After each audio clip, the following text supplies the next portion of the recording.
So, ayan ngayon.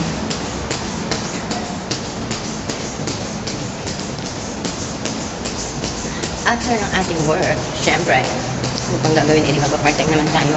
Kasi, kailangan ng ating anak na pa-Christmas party, di ba? Syempre, hanggang meron tayong pagkakakitaan, go lang ng go para sa ating mga mahal sa buhay.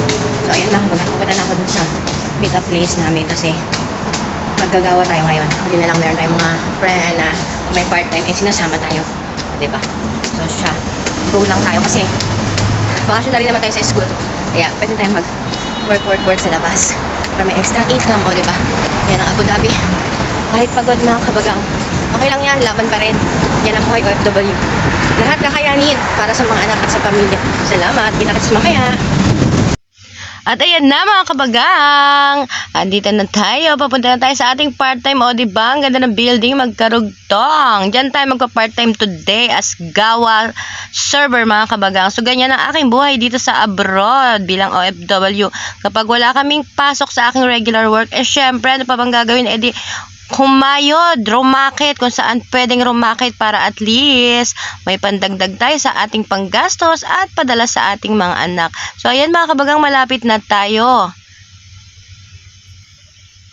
Ayan mga kabagang. Hindi na naman kami. Kailangan tayo sa ano. Kaya na naman mga OFW. Masipag. Ayan na mga kabagang, ready na tayo sa ating part-time. See ya! Mga kabagang, nakatapos na tayo ng part-time. Tapos na tayo mag-part-time. Thank you, Lord. Amen. Pakita ko sa inyo. Ano yung ano? Mga kabagang, hindi kami nag-part-time. Sa hotel na yan, napakataas. Ayan, di ba? Tingnan natin yung hagdan. Parang ang ganda ng hagdan. Di ba? Ang ganda ng kanilang view. Yan, mga kabagang. Ayan ang ating view. Gusto tayo sa ating part-time, di ba? Paraos din sa wakas. Thank you, Lord. Ayan, mga anak, meron na kayong pangbaon sa inyo. Ay, hindi pala pamaon ng Christmas party. So siya, kita-kits mga kabagang, uuwi na kami.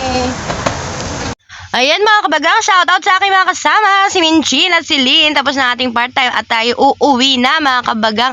O tignan nyo naman ang ganda ng ating view, diba? Makulay ang buhay sa paligid. Christmas na Christmas ang peg, o diba? So ganyan na aming buhay dito sa abroad mga kabagang.